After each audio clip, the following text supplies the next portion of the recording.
సంతోషం ఎక్కడుంటుంది చెప్పండి? దేవుని సన్నిధిలో సంతోషం ఉన్నది, దేవుని సన్నిధిలో సమాధానం ఉన్నది. ఎవరికైనా సమాధానం లేకుండా ఉన్నారా?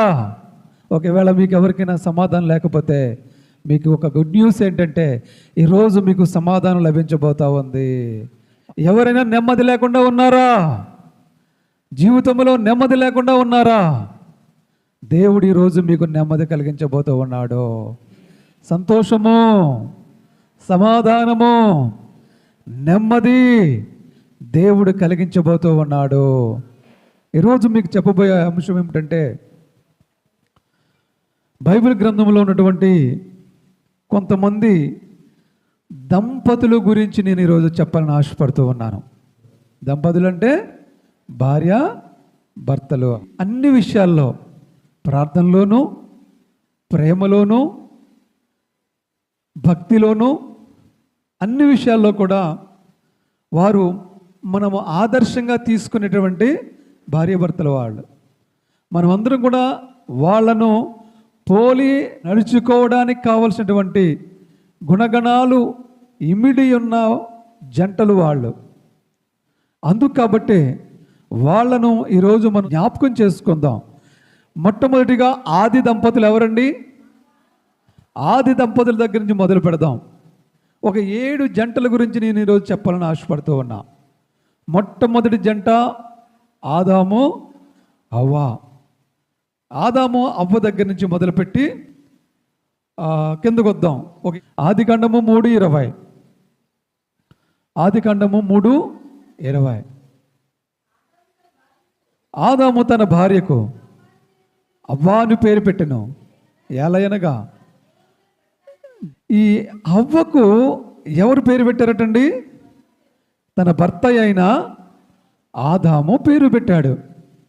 చాలామంది భర్తలు భార్యలకు పేర్లు పెడతా ఉంటారు. ఏం పేర్లు పెడతారు చెప్పండి? మీ భర్తలు మీకు ఏం పేర్లు పెడతారండి? చెప్పాలి. కొంతమంది భర్తలు చాలా భయంకరమైన పేర్లతో పిలుస్తూ ఉంటారు. కొంతమంది భర్తలు చాలా అందమైన పేర్లు పెట్టుకుని పిలుస్తూ ఉంటారు. కొంతమంది భర్తలు మాత్రం గయ్యాళిగా వర్ణిస్తూ అలాంటి పేర్లతో పిలుస్తూ ఉంటారు. కొంతమంది అలా, కొంతమంది ఎలా పిలుస్తూ ఉంటారు. అలాంటి వాళ్ళు ఉన్నారు. మంచి ముద్దు ముద్దు పేర్లు పెట్టుకుని పిలుచుకునే భర్తలు ఉన్నారు. అలాగే కోపంతో చెడ్డ పేర్లు పెట్టి పిలిచే భర్తలు కూడా ఉన్నారు. మరికొంతమంది 3వ జాతికి సంబంధించిన వాళ్ళు ఏంటంటే అలాగా ఇలాగా మొత్తం అన్నీ మిక్సింగ్ చేసి పిలుచుకునేవాళ్ళు. కోపం వచ్చినప్పుడు ఒకలాగా, ప్రేమ వచ్చినప్పుడు ఒకలాగా పిలుచుకునే భర్తలు కూడా ఉన్నారు. అన్ని రకాలుగా మిక్స్డ్ అయిపోయి అన్ని కలర్స్ చూపిస్తూ ఉంటారు వాళ్ళు. ఇక్కడ ఆదాము మాత్రము తన భార్యకు ఒకే పేరు పెట్టుకున్నాడు. ఏంటంటే ఆ పేరు అవ్వా. అవ్వాని పేరు పెట్టాడు. అసలు ఆదాము తన భార్యకే కాదు, ఈ సృష్టిలో ఉన్న ప్రతి జీవికి కూడా అతనే పేరు పెట్టాడు. ప్రతి జీవికి. ఈరోజు మనం ఒక పక్షిని పావురము అని పిలుస్తున్నాం. ఆ పేరు ఎవరు పెట్టారు? ఆదాము పెట్టాడు. ఒక జంతువును మనం సింహము అని పిలుస్తున్నాం, లేకపోతే పులి అని పిలుస్తున్నాం, లేకపోతే ఏనుగు అని పిలుస్తున్నాం, లేకపోతే ఇంకా రకరకాల చిలుక అని పిలుస్తున్నాం, గోరంక అని పిలుస్తున్నాం. ఈ పేర్లన్నీ ఎవరు పెట్టారు చెప్పాలి? ఎవరు పెట్టారండి? ఆదామే పెట్టాడు. పేర్లన్నీ ఆదాము పెట్టమని దేవుడు ఆదాముకు ఆజ్ఞ ఇచ్చాడు. ఆదాముకు జ్ఞానం ఇచ్చాడు. ఆదామును దేవుడు ఆశీర్వదించి ఈ పేర్లన్నీ పెట్టడానికి దేవుడు కృప చూపించాడు.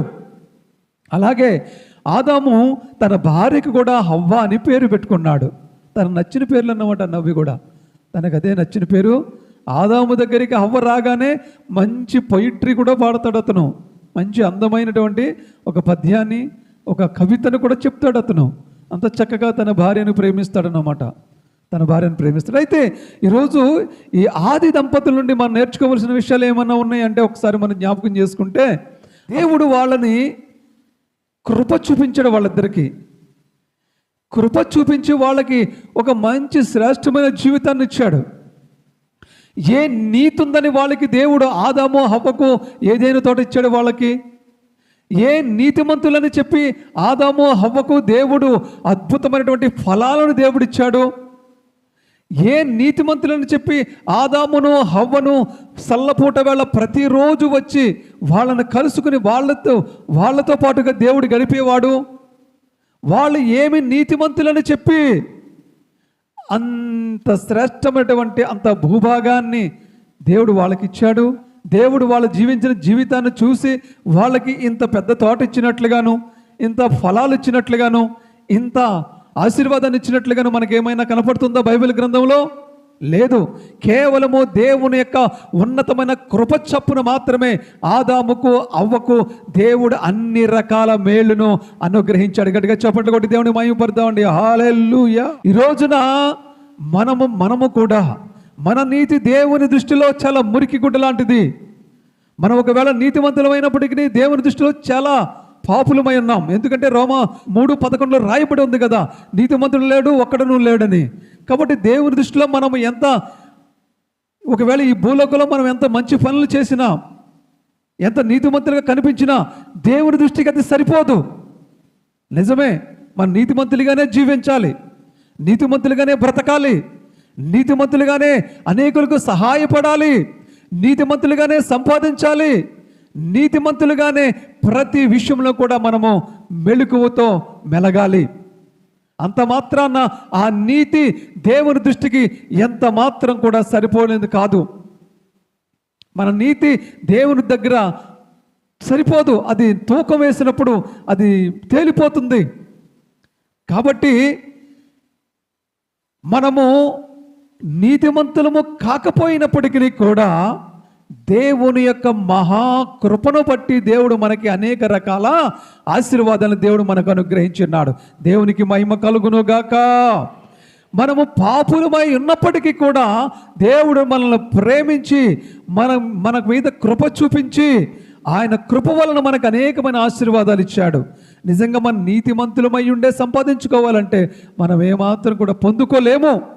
మనము అనీతిమంతులమై ఉన్నప్పటికీ కూడా దేవుడు మనల్ని ప్రేమించి ఆయన అత్యధికమైనటువంటి కృప చప్పున మనకి అనేకమైనటువంటి ఆశీర్వాదాలు, అనేకమైన దీవెనలు మనకిచ్చి ఈ లోకంలో మనల్ని జీవింపజేస్తున్నాడు. ఆయన బిడ్డలుగా ఉండడానికి మనకి ఆ యొక్క యోగ్యతనిచ్చిన్నాడు దేవుడు. ఇంతమంది ఈ లోకంలో ఇంతమంది ప్రజలను ఆయన బిడ్డలుగా ఎందుకు ఉండలేకపోతున్నారు? ఆ అర్హత నీకు మాత్రమే దేవుడిచ్చాడు, నాకు మాత్రమే దేవుడిచ్చాడు. ఒకవేళ అందరూ రాలేదు, మనమే వచ్చారనుకుంటే అది దేవుడు మనకిచ్చిన అర్హత. అందరూ కలెక్టర్లు అవ్వగలుగుతారా? చెప్పాలి అందరూ కూడా. అందరూ డాక్టర్లు అవ్వగలుగుతారా? అందరూ ఐఏఎస్లు అవ్వగలుగుతారా? ఐపీఎస్లు అవ్వగలుగుతారా? అందరూ పెద్ద పెద్ద పరిపాలకులు అవ్వగలుగుతారా? వాళ్ళకి దేవుడిచ్చిన ఆధిక్యత. అలాగే ఈ రోజున ఇక్కడికి వచ్చిన మనకు దేవుని బిడ్డల అవ్వగలిగే ఆధిక్యత దేవుడు మనకు మాత్రమే ఇచ్చాడు. దేవునికి గట్టిగా చప్పట్లు కొట్టి దేవుని మహిమపడదామండి. హల్లెలూయా. దేవుడు బిడ్డలమైనందుకు మనము అదృష్టవంతులుగా భావించి మనము ఎంతగానో గర్వపడేలాగున మన జీవితం ఉండాలి. దేవుడు బిడ్డలమైనందుకు మనం సంతోషపడాలి. దేవుడు బిడ్డలమైనందుకు మనము గర్వపడాలి. యేసుక్రీస్తు ప్రభు మనల్ని ఎంచుకున్నందుకు మనము అతిశయపడాలి. అది దైవికమైనటువంటి అతిశయముగా ఉండాలి, దైవికమైన గర్వంగా ఉండాలి. అంత గొప్ప ధన్యత దేవుడు మనకిచ్చాడు. ఈ ధన్యతను మనం ఏమాత్రం కూడా చేజార్చుకోకూడదు. ఈ ధన్యతను మనం ఏమాత్రం కూడా పోగొట్టుకోకూడదు. ఈ రోజును అవ్వ ఆదాము దగ్గరికి వస్తే దేవుడు వారిని కృప చొప్పున ఆశీర్వదిస్తే వాళ్ళు ఆ కృపను ఉంచుకున్నారా, పోగొట్టుకున్నారా? చెప్పాలందరూ కూడా. ఆదాము అవ్వకు దేవుడిచ్చిన కృపను ఉంచుకున్నారా, పోగొట్టుకున్నారా?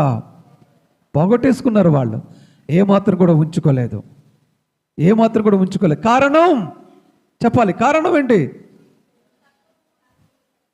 మూడో వ్యక్తి భార్యాభర్తల మధ్యలోకి రావడం కారణంగా, మూడో వ్యక్తి భార్యాభర్త మధ్యలోకి రావడం కారణంగా ఏమైపోయారు వాళ్ళు? వాళ్ళకి ఇచ్చినటువంటి ఆ తోటలో నుండి వారు గింటి వేయబడ్డారు. వాళ్ళకి ఇచ్చినటువంటి ఆశీర్వాదం నుండి గింటి వేయబడ్డారు. వారికి ఇచ్చినటువంటి గొప్ప దీవెనకరమైనటువంటి జీవితం నుండి గింటి వేయబడ్డారు. వారికి ఇచ్చినటువంటి శ్రేష్టమైనటువంటి జీవితం నుండి తొలగించబడ్డారు. కారణం వాళ్ళిద్దరి మధ్యకు మూడో వ్యక్తి రావడం కారణంగానే. దేవునికి మహిమ కలుగును గాక. హల్లెలూయా.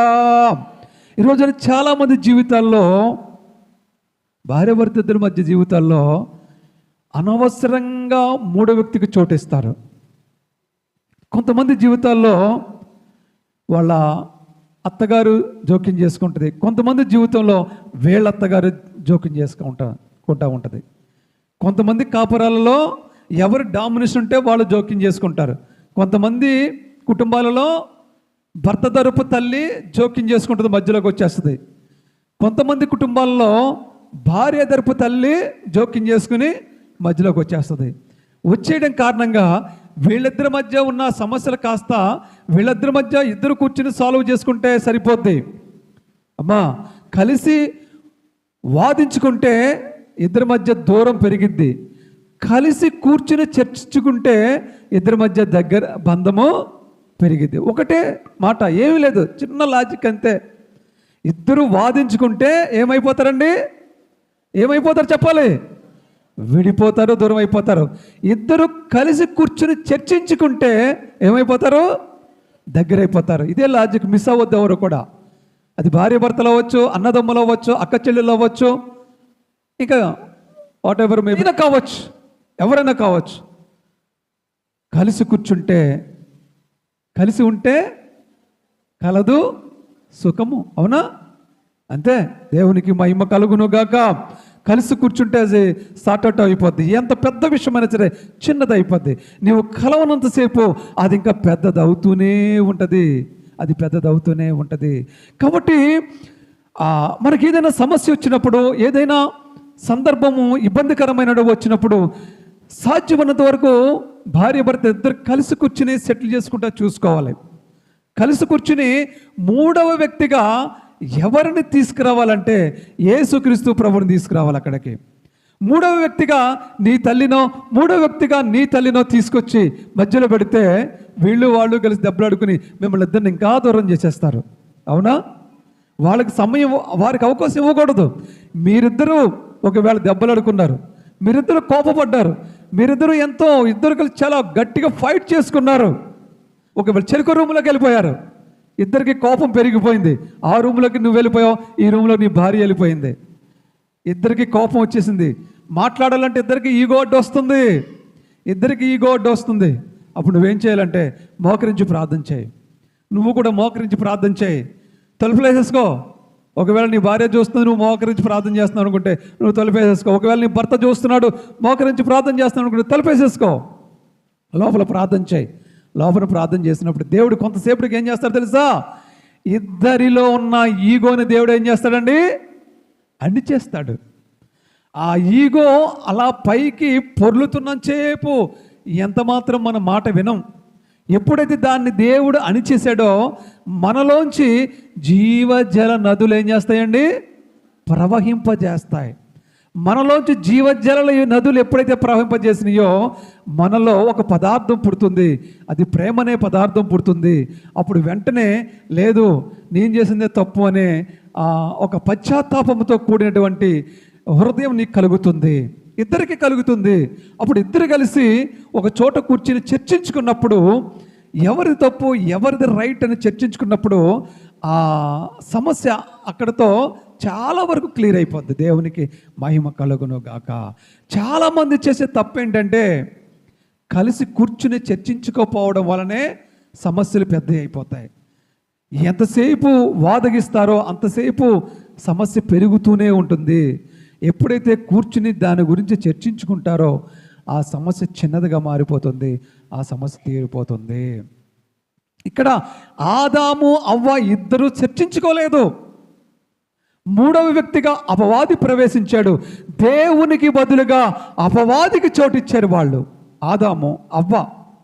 ఎప్పుడైతే అపవాది చెప్పిన మాటలు విని అవ్వ తన భర్తతో చర్చించి ఉంటే పరిస్థితి వేరేలా ఉండేదేమో. ఆదాము అవ్వ చర్చించుకుని ఉంటే ఏమని చర్చించుకోవాలంటే సాయంత్రం తన భర్త ఇంటికి వచ్చిన తర్వాత అవ్వ ఒక మాట చెప్పాలి. ఏమండి, ఈరోజు నా దగ్గరికి సర్పం వచ్చింది, నాకు ఒక మాట చెప్పింది. ఏమిటంటే ఇది నిజమా అంది. ఏంటి నిజమా అని అడిగాను. ఈ తోటలో పళ్ళన్నీ దేవుడు మిమ్మల్ని తినమన్నాడు కదా, అక్కడ ఒక 2 చెట్లు పెట్టాడు కదా, ఆ పళ్ళు మాత్రం మిమ్మల్ని తినొద్దన్నాడు కదా అని చెప్పినప్పుడు, తినొద్దన్నాడు దేవుడు అని చెప్పాను. అప్పుడు ఆ అపవాది, ఆ యొక్క సర్పం అన్నాడు, మీరు ఆ పళ్ళు తింటే దేవుళ్ళ మారిపోతారు, మీరు చావనే చావరు, మీరు దేవదూతల్లా మారిపోతారు, అది మారిపోవడం దేవుడికి ఇష్టం లేదు, మిమ్మల్ని తొక్కేయాలనుకుంటున్నాడు దేవుడు, అందుకే మిమ్మల్ని తిననివ్వట్లేదు, నా మాట విని మీరు వెళ్ళి తినేయండి అన్నాడు. మరి తినేద్దామా, లేకపోతే సాయంత్రం దేవుడు మన దగ్గరికి వస్తాడు కదా అడుగుదామా అని ఇద్దరు కూర్చుని చర్చించుకుని ఉంటే పరిస్థితి వేరేలాగుండేనేమో. అవునా? అవునా? చర్చించుకున్నారా? వాళ్ళు చర్చించుకున్నారా? అవ్వ ఏం చేసింది? భర్తతో చెప్పిందా? చెప్పలేదు. ఈ అపవాది సర్పము చెప్పడము తరువాయి పరుగున ఆ చెట్టు దగ్గరికి వెళ్ళిపోయి దేవుడు తినొద్దన్నా, దేవుడు చేయొద్దన్నా ఆ ఆజ్ఞను మీరి టపటపమంటూ వెళ్ళిపోయి ఆ పండ్లు కోసుకుని వచ్చి తను తినడమే కాకుండా తన భర్తతో కూడా తినిపించింది. ఈ పనేదో చేయకుండా వచ్చి తన భర్తతో మాట్లాడుంటే ఎంత మాత్రం కూడా తన భర్తకు ఈ విషయాన్ని చెప్పలేదు, తన భర్తతో చర్చించలేదు, సమస్యకు సొల్యూషను తను ఎతకలేదు. నిజంగా ఈ రోజుల్లో కూడా చాలామంది స్త్రీలు అలాగే ఉన్నారు.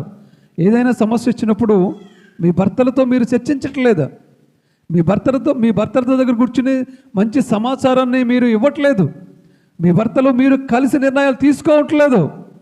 మీరు ఏదైనా ఒక సమస్య మీ దగ్గరికి వచ్చినప్పుడు మీ భర్తతో కూర్చుని ఆ సమస్య గురించి చర్చించినప్పుడు దానికి ఒక పరిష్కార మార్గం ఏర్పడుతుంది.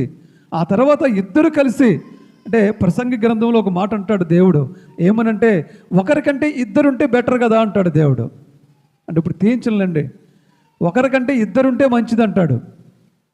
కాబట్టి ఇద్దరు కలిసి ఒక ఆలోచన స్థిరపరిచినప్పుడు కొంతలో కొంత అది బెటర్గా రిజల్ట్ వస్తుంది, మంచి రిజల్ట్ వస్తుంది. కాబట్టి ఏం చేయాలంటే మీరు మీ కుటుంబానికి ఏదైనా సమస్య వచ్చినప్పుడు మీ భర్తలతో మీరు చర్చించాలి, మీ భర్త దగ్గర మీరు ఆలోచన తీసుకోవాలి. ఒకవేళ భర్తలైతే మీ భార్యతో మీరు ఆలోచన చేయాలి. ఆడవాళ్ళు వాళ్ళకేం తెలుసు అని కొట్టిపాడేయద్దు. ఆడవాళ్ళకి చాలా తెలుస్తుంది, ఆడవాళ్ళ దగ్గర చాలా జ్ఞానం ఉంటుంది. కొంతమంది ఆడవాళ్ళలో చాలా జ్ఞానవంతులు ఉంటారు. కాబట్టి మీ భర్తలు మీరు కూడా ఏం చేయాలంటే మీ కుటుంబంలో ఏదైనా సమస్య వచ్చినప్పుడు మీ భార్యల దగ్గరికి వచ్చి ఆలోచన చేయాలి. ఆలోచన చేసినప్పుడు మీకు సరైనటువంటి ఆలోచన వారు ఇస్తారు, మీకు మంచి సమాచారం ఇస్తారు. అప్పుడు అది నీకు నచ్చితే ఇద్దరు కలిసి ఆమోదయోగ్యంగా ఆ నిర్ణయం తీసుకుని ముందుకు కొనసాగితే అప్పుడు మీరు మంచి రిజల్ట్ పొందుకోగలుగుతారు. ఇది పాటించాలి మీరు ఎంత మాత్రం కూడా. కొంతమంది భార్యలు డామినేట్ చేస్తారు, డామినేట్ పొజిషన్లో ఉంటారు. నా భర్తకి ఏం తెలియదు, అంత నేనే చూసుకోవాలని. నో, నువ్వు అలా తయారు చేస్తావు నీ భర్తనే. నీ భర్తకి ఏం తెలియదు, అంతా నువ్వే ముందుకు వచ్చేస్తే నీ భర్త ఎప్పుడు వెనకాలే ఉంటాడు. ఇంకా ఎప్పుడు ప్రతిదీ నీ భుజం మీద వేసుకోవాలి, ప్రతిదీ నీ తల నిండా తలపోటు పెట్టుకోవాలి, బరువంతా నువ్వే మొయ్యాలి, ఇంట్లో ఉన్న పని అంతా నువ్వే చేయాలి. పైపెచ్చి నీ భర్త చేసే ఆ పని కూడా నీ బుర్రం మీద పెట్టుకుని నువ్వు అనారోగ్యం పాలైపోతావు తప్ప నీ భర్త హ్యాపీగా ఉంటాడు. కాబట్టి ఎవరు చేసే పనులు వాళ్ళు చేయాలి. గుర్రం చేసే పని గుర్రమే చేయాలి, ఏనుగు చేసే పని ఏనుగే చేయాలి. గుర్రం పరిగెట్టగలుగుతుంది, ఏనుగు పరిగెడద్దా? ఏనుగు పెద్ద బరువు మోస్తుంది, గుర్రం దానంత బరువు ఇది మొయ్యలేదు. అలా దేని పని అదే చేయాలి. భార్య పని భార్య చేయాలి, భర్త పని భర్త చేయాలి. దేవునికి మహిమ కలుగును గాక. ఇద్దరు కలిసిమెలిసి సమాలోచనలు తీసుకుంటూ జీవితాన్ని కుటుంబాన్ని ముందుకు తీసుకెళ్ళగలిగితే చాలా హ్యాపీ కుటుంబంగా ఉంటుంది. ఆదాము అవ్వ ఆ పని చేయలేదు కాబట్టే దేవుడు వాళ్ళిద్దరినీ ఇచ్చిన ఆశీర్వాదం, ఇచ్చిన ఆస్తిపాస్తులు, ఇచ్చినటువంటి ఆ భూభాగంలో నుండి బయటికి గింటేశాడు. ఎన్ని వందల ఎకరాలో మరి అది ఆ తోట తెలీదు. అన్ని వందల ఎకరాల తోటని ఫ్రీగా ఆదాముకు అవ్వకు దేవుడిస్తే వాళ్ళు దాన్ని పోగొట్టుకుని శాపగ్రస్తులై బయటికి వెళ్ళిపోవాల్సి వచ్చింది. కారణం ఏమిటంటే వాళ్ళు దేవునితో సమాలోచనలు చేయలేదు, వాళ్ళిద్దరు కలిసి సమాలోచనలు చేయలేదు. ఆ కారణం చేత వారు సాతాను మాట విన్నారు, బయటికి వెళ్ళిపోయారు. ఈ రోజున మరి ఆదాము హవ్వ నుండి మనం నేర్చుకోవాల్సిన విషయం ఏమిటంటే, మొట్టమొదటిగా మన మధ్యకు మూడో వ్యక్తిగా దేవుని ఆహ్వానించాలి కానీ అపవాదిని మాత్రం ఎంత మాత్రం కూడా ఆహ్వానించకూడదు. అంతేకాకుండా కలిసి నిర్ణయాలు తీసుకునేలాగా మనం ప్రవర్తించాలి. రెండవ మంచి జంట ఇంకో జంట ఉందండి. మంచి భార్యాభర్తలకు ఒక జంట ఉంది. నెక్స్ట్ అబ్రహాము సారాయ్. అబ్రహాము సారా వీరిద్దరు కూడా ఒక రకంగా ఆది దంపతులు లాంటి వాళ్ళే. వీరిద్దరు కూడా చాలా శ్రేష్టమైనటువంటి భార్యాభర్తలుగా. అబ్రహాముని సారా ఏమని పిలిచేదండి? ఏమని పిలిచేది? యజమానుడా అని పిలిచేది. ఎంత ఇప్పుడు చాలామంది ఏమని పిలుస్తారు మీ భర్తలను? చెప్పండి, మీ భర్తలు ఏమని పిలుస్తారు చెప్పండి ఒకసారి. ఏమని పిలుస్తారమ్మా? ఒరే అంటున్నారా? Okay, very good. ఇంకా బాగుంది, ఇప్పుడు చాలా బాగుంది. ఒరే అని పిలిస్తే బాగుంటుంది అనమాట. ఇంకా భర్తని ఒరే, ఒరే సురేష్, ఒరే డేవిడ్, ఒరే రమేష్. వీడేమనాలి? వీడేమని పిల్లలప్పుడు భార్యాభర్తలు. సారమ్మ గారు ఎంత చక్కగా పిలిచేదంటే నా యజమానుడా, యజమానుడా అని పిలిచేది. అంటే ఇప్పుడు మీరు యజమానుడు అంటే బాగోదు, కానీ ఏమండి అని పిలిస్తే సరిపోద్ది. ఏమండి అని గౌరవప్రదంగా పిలిస్తే సరిపోద్ది. కొంతమంది వారికి ఉన్నటువంటి బంధాలను బట్టి వారికి ఉన్నటువంటి రిలేషన్ బట్టి వరుసలతో కూడా పిలుస్తారు. సంతోషం, మంచిదే, ఏమీ తప్పలేదు. ఏం పిలిచినా గౌరవంగా పిలిస్తే మంచిది. శారమ్మ గారు అలాగే పిలిచేది, యజమానుడా అని పిలిచేది. ఇప్పుడు అబ్రహాము శారా వారిద్దరు కూడా ఎంత చక్కని జీవితాన్ని జీవించారో, ఎంత అద్భుతమైన జీవితాన్ని జీవించారో. నిజానికి వారిద్దరు కూడా ఒక ఇశ్రాయేలు ప్రజలకు మూలపితరులుగా ఉన్నారు. ఇశ్రాయేలు ప్రజలు మరి అన్ని లక్షల మంది కాల్బలమైనటువంటి అన్ని లక్షల మంది ప్రజలకు అబ్రహాము శారా ఇద్దరు కూడా ఎలా కనిపిస్తున్నారండి? మూలపితరులుగా, మూల స్తంభాలుగా వాళ్ళు నిలబడి వాళ్ళ నుండే కదా మరి వచ్చారు ఇశ్రాయేలు ప్రజలందరూ కూడా. అబ్రహాము శారమ్మ గారిలో నుండే మరి వచ్చారు ఇశ్రాయేలు అందరూ కూడా. వారిద్దరూ చక్కని జీవితాన్ని జీవించారు. ఎందుకు జీవించారంటే వృద్ధాప్యం వచ్చేంత వరకు పిల్లలు లేకపోయినా కానీ వాళ్ళిద్దరూ సంతోషంగానే జీవించారు. వృద్ధాప్యం వచ్చేంత వరకు పిల్లలు లేరు వాళ్ళకి. 90 సంవత్సరాల వయసు వచ్చేంత వరకు శారమ్మ గారికి, 100 సంవత్సరాల వయసు వచ్చేంత వరకు అబ్రహాము గారికి పిల్లలు లేరు. అయినప్పటికీ వాళ్ళు చాలా అన్యూన్యంగానే జీవించారు, చాలా ఆదర్శప్రాయంగానే జీవించారు. ఎప్పుడు గొడవలు పడలేదు వాళ్ళు. నిన్ను చేసుకోవడం వేస్ట్, నా వంశం నిర్వీర్యం అయిపోతుంది, ఇంకొక భార్యని చేసుకుని చక్కగా పిల్లలకు కనేవాడినేమో, నిన్ను వేస్ట్గా చేసుకుని. ఇప్పుడు చాలామంది ఏం చేస్తూ ఉంటారంటే, ఎవరైనా ఒకవేళ పిల్లలు పుట్టకపోతే భర్త ఒక్కొక్కసారి భార్యని మీద కోప్పడుతూ ఉంటారు, వెనకాల వాళ్ళు కూడా కోప్పడుతూ ఉంటారు, బంధువులు కూడా కోప్పడుతూ ఉంటారు, అత్తగారులు మామగారులు ఇలాంటి వాళ్ళు అందరూ కోప్పడుతూ ఉంటారు. మాకు వంశం లేకుండా చేస్తున్నావు నువ్వు, నీ వల్ల మాకు పిల్లలు లేరు, మాకు సంతానం లేదు, అది ఇది అని చెప్పేసి స్త్రీలను అవమానపరుస్తూ ఉంటారు. కొంతమంది ఇళ్లలో అయితే భర్తను తిడతా ఉంటారు. సంతానం కలిగించేటటువంటి ప్రాబ్లమ్స్ నీ వల్లనే మాకు పిల్లలు పుట్టట్లేదు, నువ్వు మందులు వాడు, నువ్వు అది చెయ్యి, నువ్వు ఇది చెయ్యి అని భర్త మీద నేరలు మోపి, భర్త మీద నిందలు వేసి భర్తను కూడా నిందిస్తూ ఉంటారు కొంతమంది. ఏది ఏమైనప్పటికీ ఇక్కడ భర్తది లోపం కాదు, అక్కడ భార్యది లోపం కాదు. కానీ దానికి సంబంధించినటువంటి లోపాలు సరి అవ్వాలంటే ఇద్దరు కలిసి చక్కగా అబ్రహాము శారా వలె ఇద్దరు కలిసి ప్రార్థన పరులుగా ఉండాలి. ఇక్కడ 90 సంవత్సరాలు మరి పిల్లలు లేకపోయినా, అబ్రహాముకు 100 సంవత్సరాలు పిల్లలు లేకపోయినా అబ్రహాము ఒక్కడే చేసేవాడా ప్రార్థన, లేకపోతే శారా ఒక్కడే చేసేవారా ప్రార్థన? ఇద్దరు చేసేవారా? ఇద్దరూ చేసేవారు ప్రార్థన. ఇద్దరూ దేవుణ్ణి ఆరాధించేవారు. ఇద్దరు కలిసి నిర్ణయాలు తీసుకునేవారు. ఇద్దరు ఏకము కలిసి ఏక అభిప్రాయానికి వచ్చే వాళ్ళు జీవించేవారు. కాబట్టి అలా జీవించగలిగారు కాబట్టే, ఇద్దరు కలిసి నిర్ణయించుకున్నారు కాబట్టే వారికి 100 సంవత్సరాల వయసులోనైనా పిల్లలను ఇచ్చాడు దేవుడు. అంతేకాని నువ్వు వేరేగా ఉండు, నేను వేరేగా ఉంటాను అనే విధానంలో ఎప్పుడు కూడా లేరు. ఒక ఇద్దరు భార్యాభర్తల కాంపిటీషన్ జరిగినప్పుడు అందులో ఇప్పటి వరకు అసలు ఒక్కసారి కూడా దెబ్బలాడుకొని భార్యాభర్తలు ఎవరైనా ఉన్నారా అని అడిగినప్పుడు అందులో ఒక వృద్ధ దంపతులు ఇద్దరు లేచి నిలబడ్డారంట.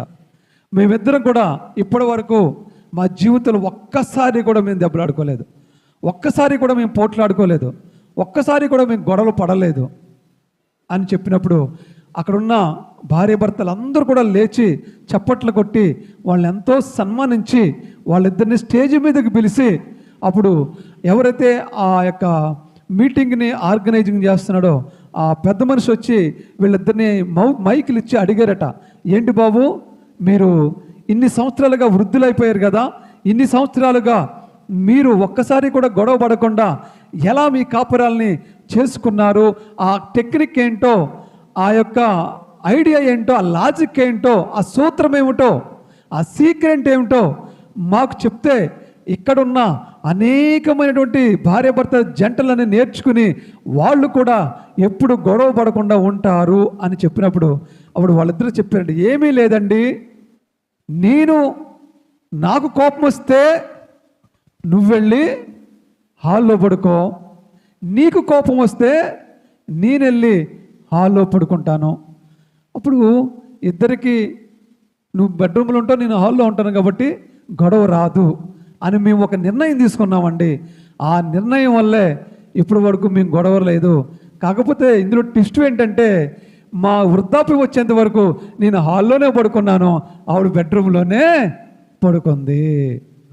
మరి పిల్లలు అన్నారంట, పిల్లల మాట దేవుడు చూసుకుంటారు అన్నాడంట. మరి ఎందుకు చేసుకున్నారు పిల్లంటే ఏమో నాకు తెలియదు అన్నాడంట. అలాంటి ఒప్పందాలు వేస్ట్, అవునా కదా?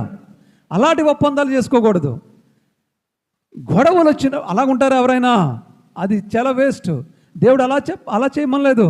ఇద్దరు కలిసి నిర్ణయాలు తీసుకోండి, కలిసి జీవించండి, మీరు ఫలించండి, విస్తరించండి, అభివృద్ధి చెందండి, భూమిని నింపండి అన్నాడు దేవుడు. భూమి జనాలతో నింపమన్నాడు, ఇద్దరిని కలిసి సంతోషంగా జీవించమన్నాడు దేవుడు. ఒకరు బెడ్రూమ్లో ఒకరు హాల్లో ఉండమని చెప్పలేదు. కాబట్టి ఈరోజు మీరు నేర్చుకోవాల్సిన పాఠం ఏమిటంటే, పిల్లలు లేకపోయినా కానీ 100 సంవత్సరాలు వచ్చినా కానీ అబ్రహాము శారా పిల్లల ఆ డిప్రెషన్ మనసులో పెట్టుకుని ఏ రోజుని అబ్రహాము శారాను నిందించలేదు, ఏ రోజు శారమ్మ గారు అబ్రహాముని నిందించలేదు. ఇద్దరు కూడా అన్యోన్య దంపతుల్లాగా వాళ్ళు మంచి పేరు తెచ్చుకున్నారు. అలాంటి మంచి పేరు మనం కూడా తెచ్చుకోవాలి. దేవునికి మహిమ కలుగును గాక. మూడవ జంట రావాలి. ఇప్పుడు ఆర్డర్లో ఎవరున్నారు? ఇస్సాకు రెబ్కా ఉన్నారు. ఆర్డర్లో వాళ్ళే ఉన్నారు. ఆర్డర్లో మరి ఆర్డర్ ప్రకారంగా ఇక్కడ ఇస్సాకే రావాలి, ఇస్సాకు రెబ్కా. వాళ్ళిద్దరి యొక్క జీవితం ఎలాంటిదంటే, ఒక విషయం చెప్తాను ఇక్కడ మీరు అర్థం చేసుకోండి. ఇప్పుడు పెళ్లి చూపులు జరుగుతున్నాయండి. ఇప్పుడు ఈ కాలంలో పెళ్లి చూపులు జరుగుతున్నాయి. అమ్మాయిని చూడకుండా అబ్బాయి పెళ్లి చేసుకుంటాడా? ఒకవేళ అబ్బాయిని చూడకుండా అమ్మాయి పెళ్లి చేసుకుంటుందా? చెప్పాలి మీరందరూ కూడా. అబ్బాయిని చూడకుండా అమ్మాయి చేసుకుంటుందా? ఇప్పుడు నా భర్త హీరోలాగా అంటుంది ప్రతి అమ్మాయి. ఆ అమ్మాయి బాగోకపోయినా పర్లేదు, తనకు వచ్చే భర్త మాత్రం హీరోలా ఉండాలంట. ఆవిడ హీరోయిన్లా ఉండదు. వచ్చేవాడు మాత్రం ఎలా ఉండాలంట? అమ్మాయి బాగోకపోయినా కానీ అబ్బాయి మాత్రం ఎలా ఉండాలంట? హీరోలాగా ఉండాలంట. అందరూ హీరోలో ఉంటారా? చెప్పాలి అందరూ కూడా. అందరూ హీరోలు అయితే ఇంకా హీరోకి విలువేముంది చెప్పండి? చెప్పాలి అందరూ కూడా. అందరూ హీరోలు అయితే, ఇప్పుడు అందరూ రాజులు అయితే పనిచేసేవాళ్ళు ఎవరండి అక్కడ? పరిపాలన ఎవరు పరిపాలిస్తారు? అందరూ రాజులే, ఇంక ప్రజలేరి. అందరూ హీరోలే ఉంటే హీరో ఇలువ పోద్ది. హీరో అంటే ఒకటే ఉండాలి. చందమామ ఒకటే ఉంది కాబట్టి చుక్కల్లో చంద్రుల్లో ఉన్నాడమ్మా అంటారు. అన్ని చుక్కలన్నీ చందమామలు అయిపోతే ఏమంటారు చెప్పండి? అంటారా? అనరు. ప్రతి ఒక్కళ్ళు కూడా ఇప్పుడు ఎలా ఉన్నారంటే, నాకు హీరోలా గట్క అబ్బాయి కావాలి, వెనకాల ఆస్తుపాస్తులు ఉన్నా లేకపోయినా పర్లేదు కానీ చిన్న జాబ్ ఉండి మనకి ఘటన అవ్వడానికి లోటు లేకుండా జాబ్ ఉండి అబ్బాయి హీరోలా ఉంటే చాలు నాకు అంటుంది అమ్మాయి. షాపింగ్ చేయడానికి నాకు కావాల్సడానికి ఒక జాబ్ ఉంటే చాలు, హీరోలా ఉండాలి అబ్బాయి, ఈ విధంగా ఉంటుంది. ఇలా అన్నమాట. ఆవిడ హీరోయిన్లో లేకపోయినా పర్లేదు. మరి ఈ రోజుల్లో అలా ఉంటుంది. అబ్బాయి కూడా అలాగే పెడుతున్నాడు. వీడు బాగోకపోయినా సరే, నేను నల్లగా ఉన్నా కానీ రేపొద్దున్న నా పిల్లలు తెల్లగా పుట్టాలి. తెల్లగా పుట్టాలంటే నేను ఎవరిని చేసుకోవాలి? చెప్పాలి అందరూ కూడా. తెల్లగా ఉన్న అమ్మాయిని చేసుకోవాలి. వీడు నల్లగానే ఉంటాడు, వీడికి మాత్రం ఎవరు కావాలంట? తెల్లగా ఉన్న అమ్మాయి కావాలి. పాపం ఆవిడేమనుకుంటుంది, నేను చక్కగా తెల్లగా ఉన్నాను, నాకు నల్లగా ఉన్న భర్త వచ్చాడు అనుకుంటుందా? అనుకోదా? అనుకోకూడదు. అలాగా కలర్లో ఏమీ లేదు, ఏముందండి? మనస్సులో ఉంది. హల్లెలూయా. ఇప్పుడు కానీ ట్రెండ్ ఎలా ఉందంటే, వీడేమో బాగోకపోయినా సరే అమ్మాయి సూపర్గా ఉండాలంటున్నాడు, అమ్మాయి బాగోకపోయినా సరే అబ్బాయి హీరోలా ఉండాలంటున్నాడు అంటుంది. ఒకరికొకరు చూసుకోకుండా పెళ్ళే చేసుకోవట్లేదు. ఆ మాటకు వస్తే చూసుకునే స్థాయి మించిపోయి ఫోనుల్లో మాట్లాడుకునే స్థాయి ఉంది. నేను ఒక రోజున విచిత్రం, ఇది ఇప్పుడు ట్రెండ్ అయిపోయింది కాబట్టి నో ప్రాబ్లం. ఒక 7-8 సంవత్సరాల క్రిందట అనుకుంటా ఈ ట్రెండు న్యూగా పుట్టినప్పుడు. ఎలా పుట్టిందంటే, నేను ఒక ఊరు వెళ్ళాను ఒకరింటికి చూడడానికి. ఆ ఎదురింటికి వాళ్ళు ఉన్నారు. ఏదో సందర్భంలో మేము కూర్చున్నాం, అక్కడ కుర్చీలేస్తే ఆ అంటే ఇల్లు బాగా దగ్గర అన్నమాట. ఎదురింటికాడ కూర్చుంటే వాళ్ళ ఇల్లు, వాళ్ళ మాటలన్నీ స్పష్టంగా వినబడిపోతే వాళ్ళు చేసే అన్నీ కనిపించేస్తాయి, అలా ఉంటాయి. నేను ఆ కుర్చీ వేస్తే నేను అక్కడ కూర్చున్నాను. ఈ లోపల ఏదో మాట్లాడుకుని ఈ లోపల ఒక అతను మా ఎదురకుండా వచ్చి అక్కడే కూర్చున్నాడు. కూర్చునేటప్పుడు అతనికి ఒక ఫోన్ వచ్చింది. ఫోన్ వచ్చేటప్పటికి ఎవరని చూస్తే హలో అన్నాడు. వాడు ఎవడో ఏదో చెప్పాడు. ఇది కంగారు పడిపోయి, అల్లుడు గారు ఉండండి మా అమ్మాయికి ఇస్తాను అని చెప్పి గబగబా పరిగెట్టి వెళ్ళిపోయి వాడు ఇంటికి వెళ్ళిపోయి, పైన ఉంది అమ్మాయి, చిన్ని త్వరగా అని చెప్పి కింద ఉండే, ఇదిగో అల్లుడు గారు ఇచ్చేస్తా. ఆవిడేం చేస్తుంది, లటక్కన ఫోన్ పట్టుకుని లటక్కన పైకి వెళ్ళిపోయింది. వీళ్ళిద్దరు తన్యూన్యంగా మాట్లాడేసుకుంటున్నారు. నేను ఈ పక్కన ఉన్నవాడిని అన్నాను, ఎవరిటండి వాళ్ళ అల్లుడి గారిది, పెళ్ళి ఎప్పుడు అయిందని అడిగాను. పెళ్ళాళ్ళ మొఖమా, మొన్న నిశ్చితార్థం అయింది, వాళ్ళిద్దరికి ఫోన్లు ఇచ్చాడు, మాట్లాడుకుంటున్నారు అన్నారు. ఓరి బాబు, ఇదేంట్రా బాబు, ఇంత స్పీడ్ అయిపోయింది ఏంట్రా అనుకున్నాను నేను. అప్పుడు కొత్త అన్నమాట అది. ఇంతకీ తండ్రే తీసుకెళ్ళి అమ్మాయికి ఫోన్ ఇచ్చి మాట్లాడుకో అమ్మా, నీ కాబోయే భర్త అనేసి పట్టుకెళ్ళిస్తున్నాడు. వాళ్ళిద్దరు రూములో కూర్చుని 1 గంట సేపు ఏం మాట్లాడుకున్నారు. అయిపోయింది. కర్మగాలి రేపొద్దున్న పీటల మించి కూడా పెళ్ళిళ్ళు పోయి ఉంటున్నాయి. అలా పెళ్ళి పోయిందనుకోండి, అప్పుడు వాళ్ళిద్దరి పరిస్థితి ఏంటి చెప్పండి? ఒకసారి ఆలోచన చేయండి. వీళ్ళు పెళ్ళికి ముందే షాపింగ్కి వెళ్తున్నారు, అమ్మాయి అబ్బాయి కలిసి. పెళ్ళికి ముందే ఎక్కడెక్కడికో కొన్ని ఫంక్షన్లు కూడా పంపేస్తున్నారు. బాగా సొంత బంధువుల ఫంక్షన్లు కూడా తీసుకుపోతున్నారు అబ్బాయిని అమ్మాయిని కూడా. వీళ్ళిద్దరూ బీభత్సంగా మాట్లాడుకుంటున్నారు. రైట్, పెళ్ళి అయిపోతే పోనీలో అయిపోయింది, గొడవలేదు. పెళ్ళి అవ్వకపోతే కొన్ని సందర్భాల్లో దగ్గరికి వచ్చిన సంబంధాలు కూడా పోతున్నాయి, పెళ్ళిని పీటల మీదకి వచ్చిన సంబంధాలు కూడా పోతున్నాయి. అలా పోతే అమ్మాయి పరిస్థితి ఏంటి? అబ్బాయి పర్లేదు, అమ్మాయి పరిస్థితి ఏమిటి? వీళ్ళిద్దరు కలిసి తిరిగేశారు, వీళ్ళిద్దరు బీభత్సంగా మాట్లాడుకున్నారు, వీళ్ళ పరిస్థితి ఏమిటి? సమాజంలో వీళ్ళ యొక్క పరిస్థితి ఎలా ఉంటుంది? ఇప్పుడు ట్రెండ్ అప్పుడు నీకు కొత్తగా వచ్చింది. నాకు 7-8 సంవత్సరాల కిందట ఈ మాట నేను చెప్తుంటా, నేను ఆశ్చర్యపోయాను. అది రాను ఏమైందండి, అది చాలా బలమైనటువంటి వేళ్ళు ఊనిగిపోయి అదొక సాంప్రదాయంగా మారిపోయింది. అది మంచి సంప్రదాయం కాదని నేను అంటాను. ఎందుకంటే పెళ్ళి అయిపోతే పర్వాలేదు, పెళ్ళి అవ్వకపోతే పరిస్థితి ఏంటి, అది ఒకసారి ఆలోచన చేయాలి. ఈ రోజుల్లో అబ్బాయిలు చూసుకోవడం కాదు, కానీ అబ్బాయి అమ్మాయి ఇద్దరు కలిసి తిరిగేంత వరకు వచ్చిన తర్వాత పెళ్ళిళ్ళు చేసుకుంటున్నారు. ఇద్దరు కలిసి మాట్లాడుకోవడం, ఇద్దరు కలిసి తిరగడం అంటే షాపింగ్లు కానీ పెళ్ళిళ్ళు కానీ ఫంక్షన్లు కానీ తిరుగుతున్నారు, మాట్లాడుకుంటున్నారు, పెళ్ళిళ్ళు చేసుకుంటున్నారు. కానీ ఇక్కడ ఇస్సాకు రిబ్కా విషయానికి వస్తే, నేను ఈ విషయం అంతా ఎందుకు చెప్పానంటే, ఇస్సాకు రిబ్కా విషయానికి వస్తే, రిబ్కాను ఇస్సాకు చూశాడన్న వాళ్ళు చేపైకి ఎత్తండి ఒకసారి, చూడలేదన్న వాళ్ళు చేపైకి ఎత్తండి ఒకసారి, చూడలేదన్న వాళ్ళు ఎస్ కూర్చోండి, దింపేయండి. ఇస్సాకు రిబ్కాను చూడలేదు. పోనీ రిబ్కా ఇస్సాకును చూచిందా? చెప్పాలి అందరూ కూడా. వెనకాల ఎవడో కానీ చూసారంటున్నారు, చూడలేదు. అమ్మా బావి కాడ కూడా ఇస్సాకును చూడలేదు. ఎలియాజర్ను చూసింది. ఎలియాజర్ ఒక్కడే వెళ్ళాడు, ఇస్సాకు వెళ్ళలేదు. ఇస్సాకును రెబ్గా చూడలేదు, రెబ్కాను ఇస్సాకు చూడలేదు. ఎలియాజరు చెప్పాడు, లాబాను వెళ్ళాడు, తన కుమార్తెతో చెప్పాడు, రెబ్కాతో, చక్కని మన దగ్గర బంధువుల అబ్బాయి చేసుకోమ్మా అంటే, మీ ఇష్టం నాన్నగారు, మీరు ఏం చెప్తే అదే చేసుకుంటాను అన్నది. అంటే బైబిల్ అలా లేదు, మనం అర్థం చేసుకోవాలి. అలాగే ఇక ఇస్సాకుతో ఆ మాట కూడా చెప్పలేదు. ఇస్సాకు పొలములో ఉన్నాడు. అంటే ఈ రిబ్కాను తీసుకొచ్చి ఆ గుడారంలో ఉన్నటువంటి ఇస్సాకు తీసుకెళ్ళి, ఇదిగో ఈమె నీ భార్య అని పట్టుకోగానే ఆయన చేయి పట్టుకున్నాడు. అక్కడే పాణిగ్రహం జరిగిపోయినట్లుగా.